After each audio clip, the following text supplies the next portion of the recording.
Bonjour, je vais commencer cette vidéo avec la lecture d'un verset de Jean chapitre 8, verset 42.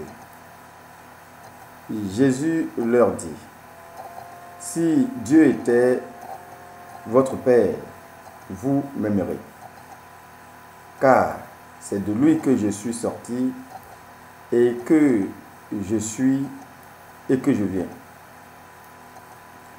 Je ne suis pas venu de moi-même, mais c'est lui qui m'a envoyé.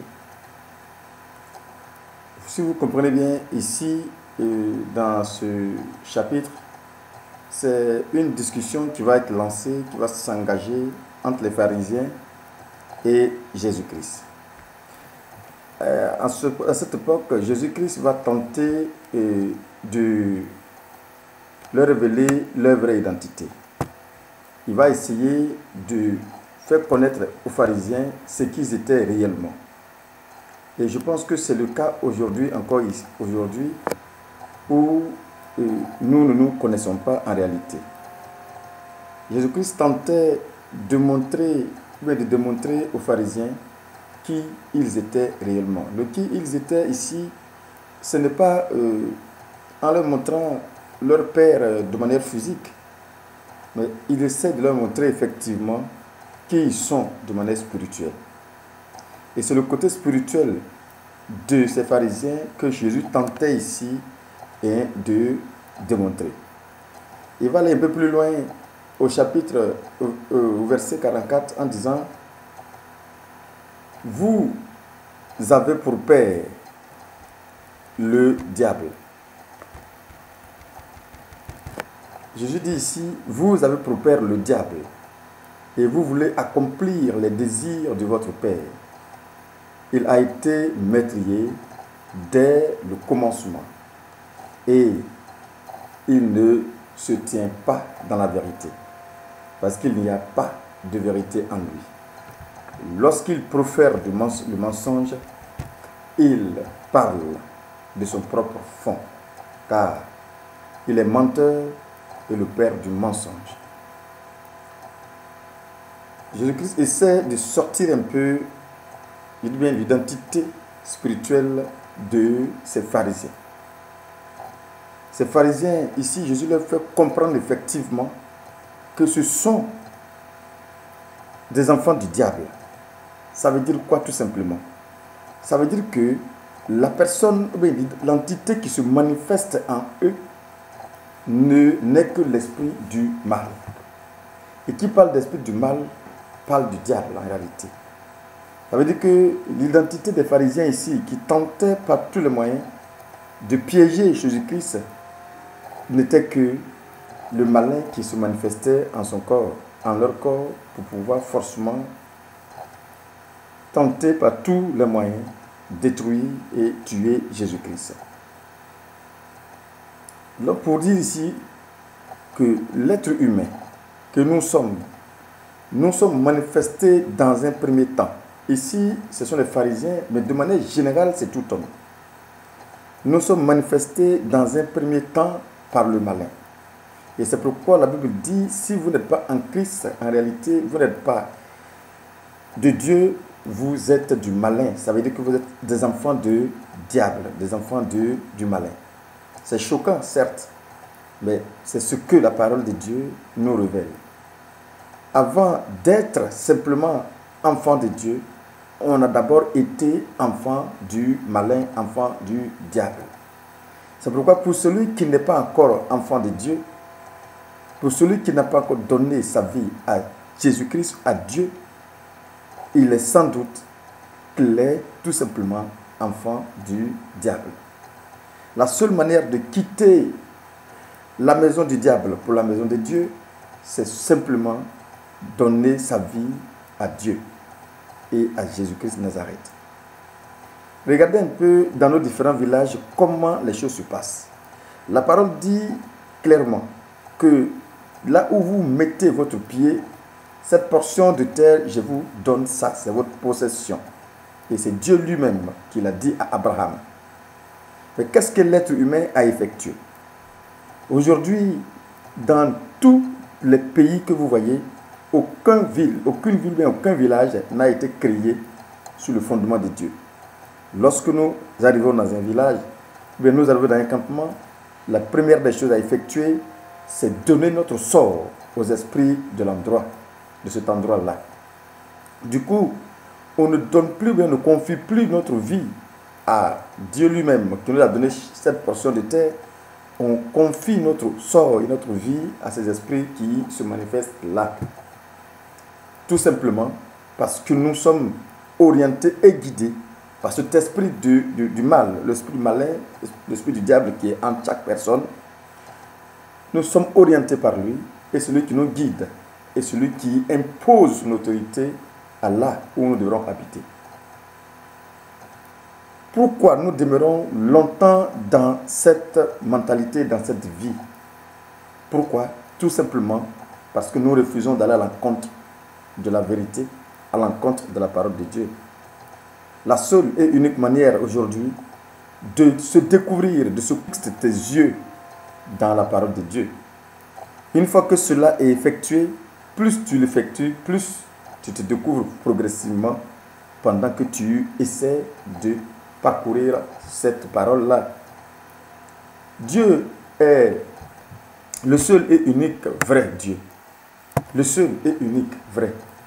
Et il mérite la gloire et l'honneur.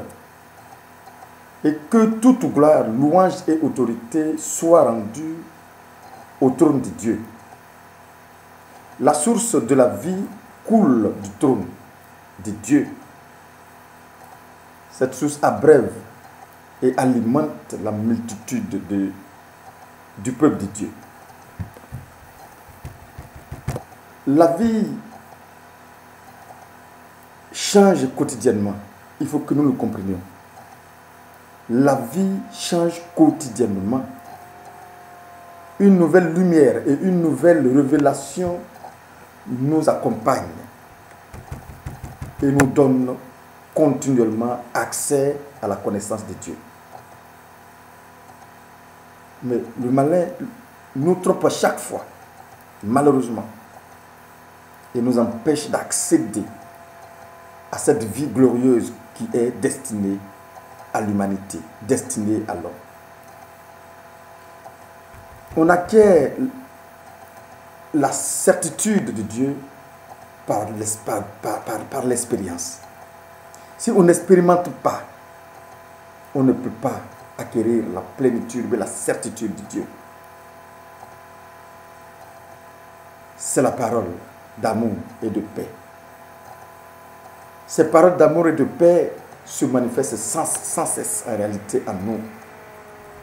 Malheureusement, si on ne parcourt pas, comment on peut savoir qu'il y a de la parole et la joie, la paix qui se manifeste, plane autour de nous, qui ne cherche qu'à accéder à nous? Malheureusement, nous l'empêchons d'accéder et de rentrer. Voici comment nous pouvons recevoir forcément des bénédictions de Dieu. C'est en découvrant quelles sont ces bénédictions qui sont pour nous, qui sont réservées pour nous. Puisque le diable, qui est notre Père, qu'on veuille ou ne veuille pas, depuis le péché originel, jusqu'à ce jour, ce diable-là se manifeste comme il veut, quand il veut, en chacun de nous. C'est à nous réellement de le faire sortir, tout simplement en se découvrant parfaitement. Il faut que nous soyons face à face avec Dieu chaque jour. Être face à face avec Dieu chaque jour, c'est de communiquer avec lui chaque jour. Communiquer n'est pas seulement ce que j'appelle parler seul le plus souvent. Parler seul pour moi c'est quoi? C'est une parole que nous pensons donner à Dieu ou bien adresser à Dieu qui ne traverse même pas notre lèvre. Pourquoi? Tout simplement parce que aucune puissance n'est dans cette parole. La parole de Dieu la prière n'est que puissante tout simplement si et seulement que cela est accompagné de quelque chose qui effraie le diable. Si rien n'effraie le diable dans ce que nous disons, nous parlons seuls. Puisque déjà, à notre naissance, il a pu avoir accès à ce corps. Il a pu avoir accès à ce temple-là qui est réservé pour Dieu. Communiquons avec lui en tout. Communiquons avec lui en tout. Et lui donnons la souveraineté. Il faut que nous nous donnions la souveraineté en toutes choses à Dieu. Et cela doit être un reflet pour chaque personne. C'est pourquoi j'ai dit, la question ici n'est pas de proclamer des versets à un point fini. Non. C'est de disposer notre corps à recevoir de manière permanente la parole. Nous devrons réfléchir attentivement à la parole de Dieu pendant que nous sommes assis. On doit être en permanence en train de communiquer avec lui. Ça doit être nos quotidiens. Ça doit être une habitude en fait. Et vous allez voir que notre cœur va s'apaiser en Dieu et ainsi nous nous présentons devant lui en toute sérénité.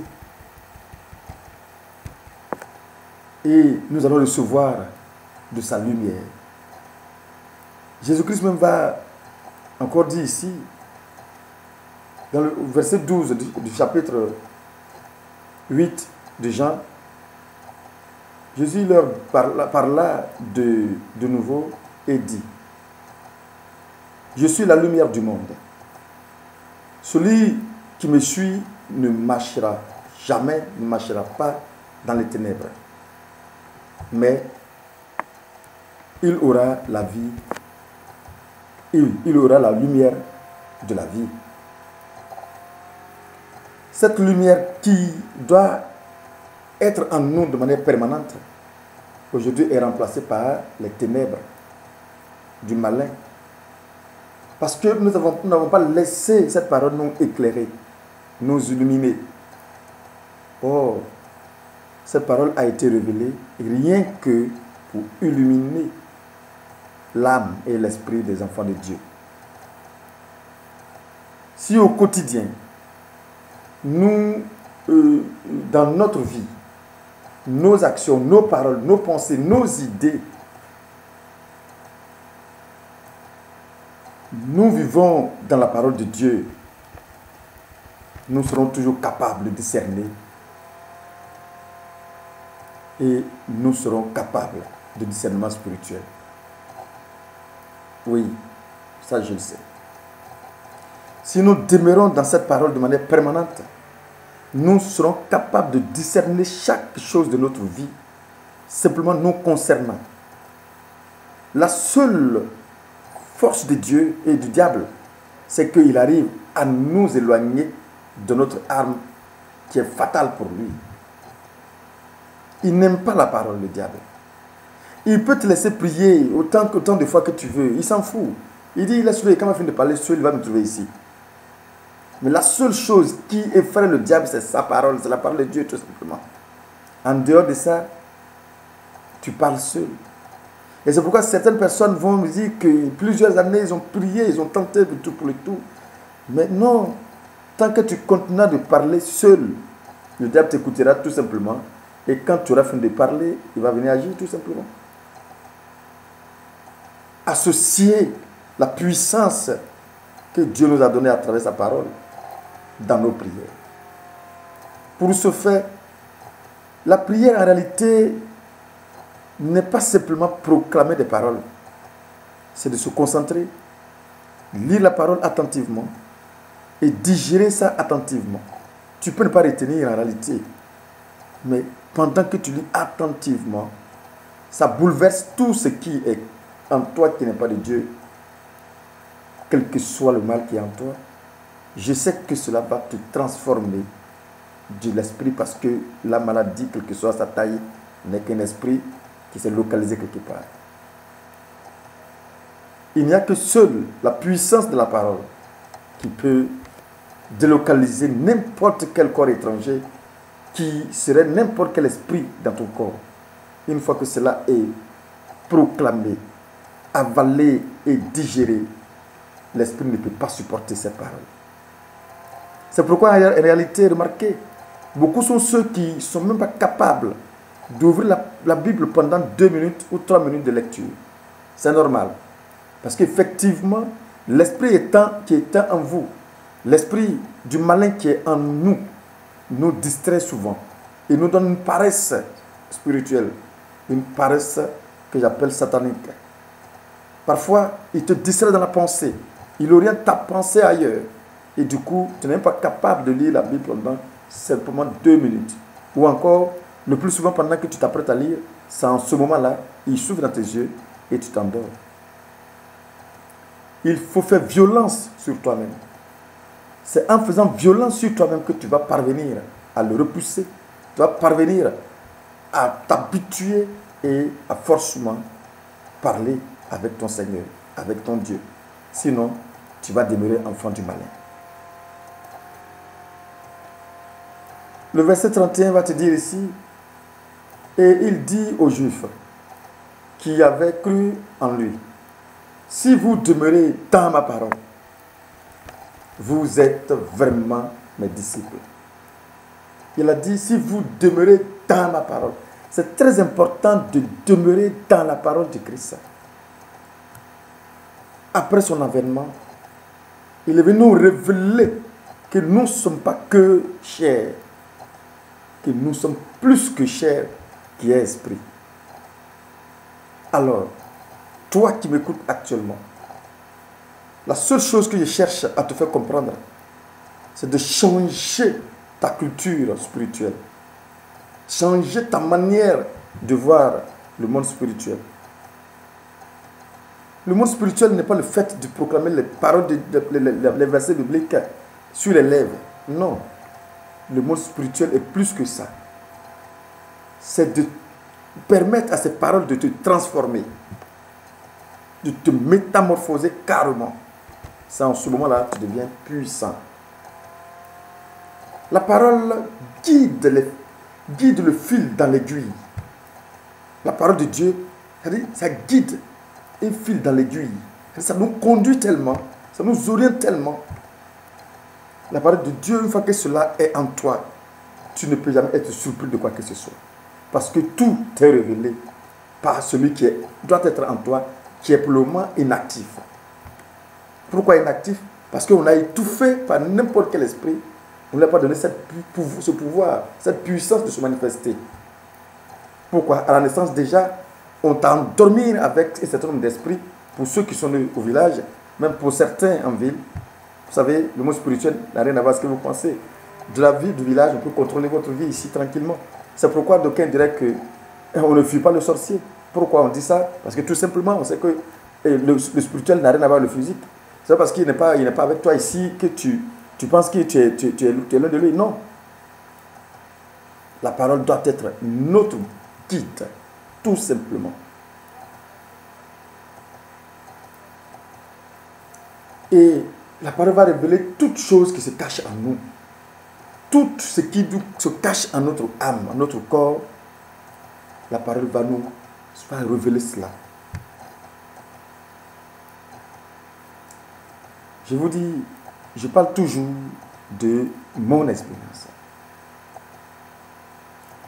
Je parle toujours de mon expérience parce que je me permets de faire cette vidéo tout simplement à travers mon expérience personnelle. J'ai rencontré le Seigneur dans la douleur, certes, mais j'ai appris beaucoup de choses dans cette douleur. Et il n'y a que cela seul qui peut vous mettre à l'abri de toutes choses. Personne n'est bien placé pour te délivrer. La délivrance n'a rien à voir avec ce que vous pensez. La délivrance n'a rien à voir avec ce que vous pensez. La délivrance, moi je peux venir repousser un esprit pour un temps dans ton corps. Mais la Bible a été claire. Quand l'esprit part, il n'a pas d'endroit pour habiter, il va revenir voir là où il habitait avant. Alors donc si tu n'es pas capable de savoir comment il faut assainir ton milieu, comment il faut protéger ta bénédiction. Quand il va revenir avec une grosse puissance. La Bible a dit clairement, il va venir prendre 7 plus puissants que lui. 7 esprits plus puissants que lui. Et ces 7 esprits plus puissants que lui vont venir pénétrer en toi. Imaginez un peu ton calvaire. La seule chose qu'il faut chercher, ce n'est pas de courir de pasteur en pasteur, de prophète en prophète, de prêtre en prêtre. Non. Ce qu'il faut, c'est toi-même, ton propre prophète. Il faut que tu armes ce temple que Dieu t'a donné. Il dit bien, sa parole guide le fil dans l'aiguille. Les choses qui se cachent en nous se font jour. C'est-à-dire que lorsque tu es dans la parole, toutes ces choses qui se cachent en toi se font jour. L'un après l'autre en réalité, bien l'une après l'autre, je vous en prie, et de façon inattendue. C'est-à-dire que dès l'instant que tu es dedans, tout, c'est-à-dire c'est une révélation permanente qui est en toi, qui arrive. Et là, parfois tu ne comprends pas par des choses qui tu es prévenu de toutes choses qui vont t'arriver. Au moins, Dieu te permet, toi, d'être ton propre prophète. Parce que Dieu te prévient sur toutes choses qui vont t'arriver, toi-même d'abord, avant parfois d'étendre ça sur les autres. Et le plus souvent même là, il va étendre ça sur les autres, jusqu'au point même que tu peux voir même pour les autres qui vont venir en réalité. Donc dans un premier temps, être dans la parole, c'est d'abord pour toi-même. Et la parole va te révéler la vérité. Et c'est pourquoi Jésus va dire tout simplement, vous connaîtrez la vérité et la vérité vous affranchira. Sans cette vérité, vous ne pourrez jamais être affranchi. Jamais. Le mensonge est permanent dans la tête à travers le malin qui nous impose ce mensonge-là. Et il sait, c'est à travers le mensonge qu'il peut t'orienter. Sans le mensonge, il ne peut rien faire. C'est pourquoi on dit le diable est rusé, sinon il n'est pas fort. Comprenons cela. La communication avec Dieu va être permanente et doit être permanente. Il faut que ça soit permanente. N'attends rien de personne. Attends tout de toi. Et attends tout de Dieu. Parce que Dieu t'a donné la même puissance. Le même esprit habite en chacun de nous. Seulement, tu l'as laissé endormi, tu l'as laissé ensommeiller. Il faut simplement le tapoter, il va se réveiller, tout simplement. Une fois que cet esprit se réveille et que tu le nourris avec sa nourriture, qui est la parole de Dieu, tu vas voir qu'il va se révéler une puissance approfondie de plus en plus en toi. Et c'est cette puissance-là qui te fait toi. Parce que tu viens de découvrir ton vrai toi qui s'est vraiment réveillé maintenant. Nos pensées et nos idées, le plus souvent, sont mis à nu par Dieu. À chaque instant. Nous vivons devant le tribunal de Christ. Il sait, il comprend toutes choses. Il voit toutes choses. Il est là en permanence. Parfois, il tend les mains, mais malheureusement, personne ne rentre. Parfois, il est là, il nous attend et personne ne rentre. Vous savez, avant que nous connaissions le Seigneur, notre corps entier est occupé par le diable, qu'on le veuille ou pas. Notre corps entier est occupé par le diable. En vérité, je vous le dis, le plus qu'à Jésus-Christ, quiconque se livre au péché est esclave du péché. Quiconque se livre au péché est esclave du péché. Ça, c'est Jean, chapitre 8, verset 34. Le diable est permanemment positionné dans notre âme. C'est pourquoi on n'arrive pas souvent à contrôler nos émotions. Parfois, on trouve des excuses pour notre colère. On trouve des excuses pour tout ce que nous faisons du mal. Le diable pose ses actions à travers nos corps. Nous ne cherchons pas à le repousser. On trouve des excuses pour trouver ça normal. C'est notre nature. Il n'est pas de nature. Découvrez cela à travers ce que je vous dis aujourd'hui. Que la nature dont vous parlez n'est que les excuses pour laisser le diable se manifester dans notre corps et occuper notre corps tout simplement pour faire ses sales besognes. C'est tout ce que nous devrons savoir. Aujourd'hui, le temple de Dieu doit être purifié. Oui, je vous le dis. Le temple de Dieu doit être purifié afin qu'il soit, afin qu'il recouvre sa souveraineté. Afin qu'il recouvre sa souveraineté.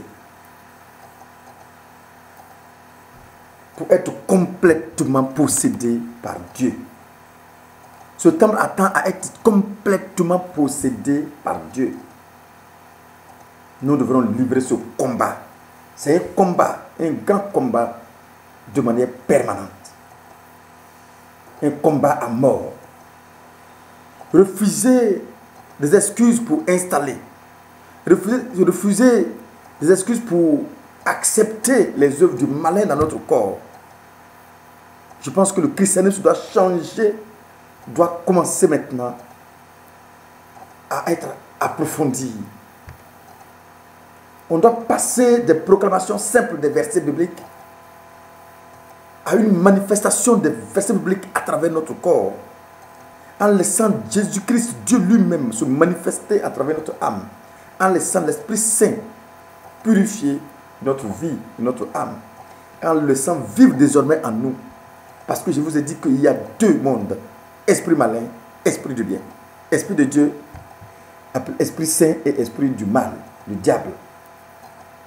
Tant que ton cœur ne manifeste pas la positivité, ne manifeste pas les choses de Dieu, refusez carrément, ce n'est pas votre nature qui se manifeste, c'est le malin qui se manifeste. Ne l'acceptez pas en votre corps, ne l'acceptez pas en votre âme.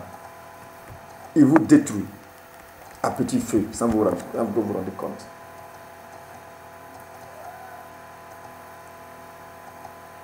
Je dis ce que j'ai vu chez mon père. Et vous, vous faites ce que vous avez entendu de par votre père. Jésus disait, c'est une discussion entre le pharisien et Jésus-Christ. Jésus dit, moi j'ai dit ce que j'entends de mon père. Et vous faites aussi ce que vous avez entendu de votre père. Vous comprenez ici, il y a deux pères. Chacun a son papa. Les pharisiens manifestaient quoi? Les pharisiens tentaient, faisaient des ruses pour pouvoir chercher à attraper Jésus-Christ pour le faire crucifier, pour le tuer. Donc, de vous à moi, Dieu va envoyer son enfant et se faire tuer. Jésus-Christ était tout simplement, par tous les moyens tentés, de mort par les pharisiens. Qui se manifeste dans les pharisiens? Il n'a que l'esprit du mal, tout simplement. Et le plus souvent, la réponse des pharisiens est toujours les mêmes que nous faisons aujourd'hui. Quand on dit à quelqu'un qui a un mal, l'esprit du mal en toi, il refuse carrément de l'admettre. Mais si on ne l'admet pas, on ne peut pas le repousser. On va trouver ça normal. Et les pharisiens vont répondre ici ceci. Il lui dit, notre père c'est Abraham. Et Jésus leur dit, si vous étiez enfant d'Abraham, vous ne feriez pas, et vous ferez les œuvres d'Abraham. On se proclame tous enfants de Dieu. Mais on cautionne tous les actions du mal. On accepte toujours et on trouve des excuses pour le mal que nous faisons. Pourtant, on se proclame tous en train de servir Dieu. On se lève tous pour aller à l'église. Et on vient tous à la maison avec des colères, avec des rancunes, avec tout ce que vous connaissez. Mais on se proclame tous enfants de Dieu. Et d'autres même se sentent plus enfants de Dieu que l'autre, en disant que toi tu es enfant du diable. Tu es de quelle église? Quand tu dis l'église, tu dis toi tu es le diable qui est là-bas. Ici, non, c'est le Satan qui est là-bas. Parce qu'on pense être tous tellement enfants de Dieu que l'autre. Non. Nous sommes d'abord, dans un premier temps, enfants du diable. Jusqu'à ce que nous décidions de changer de camp.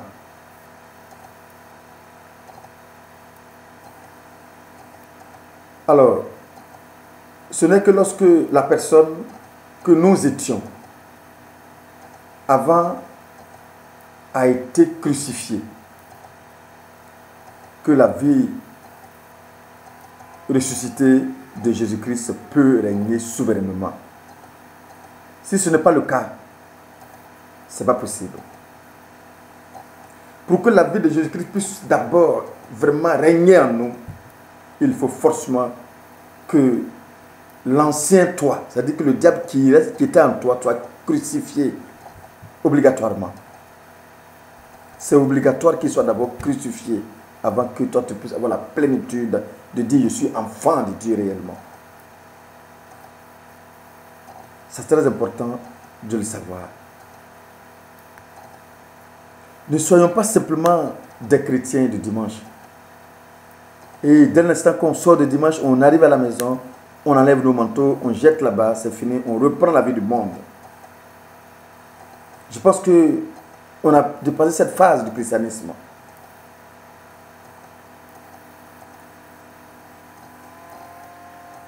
Pour que l'Esprit Saint mène l'assaut dans chacun de nos recoins de notre vie, il faut que nous donnons cette plénitude, nous donnons cette possibilité de le faire.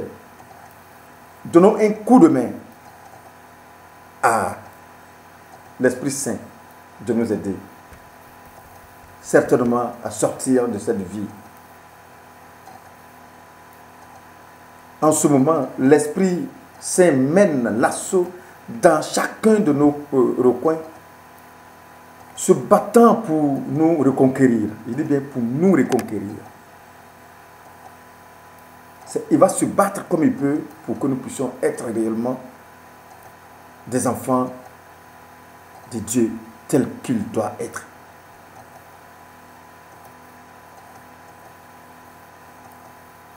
C'est très important pour moi.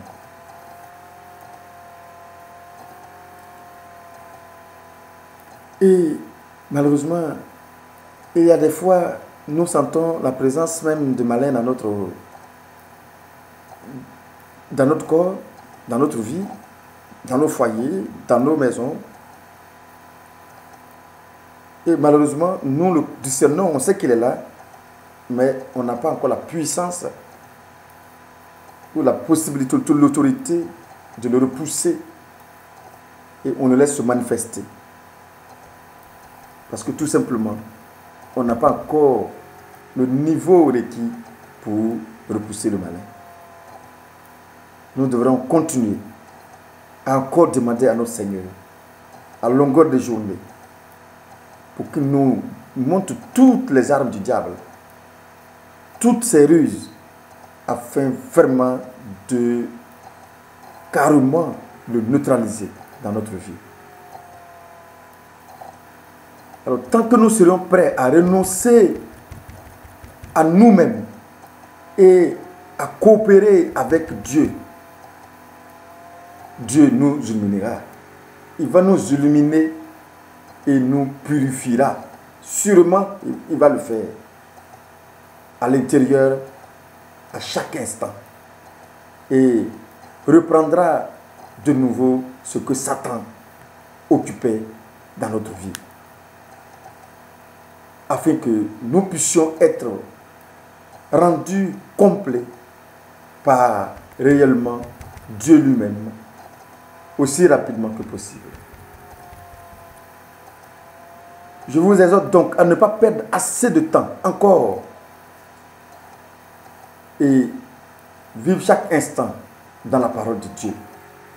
Oui, vivre chaque instant de notre vie dans la parole de Dieu. Soyez donc édifiés, soyez donc fortifiés par les saints. Soyez menés au royaume et entrez dans la gloire avec notre Dieu. Encore une fois, pour celui qui vient de découvrir cette chaîne, abonnez-vous et partagez et surtout likez. À bientôt pour une autre vidéo.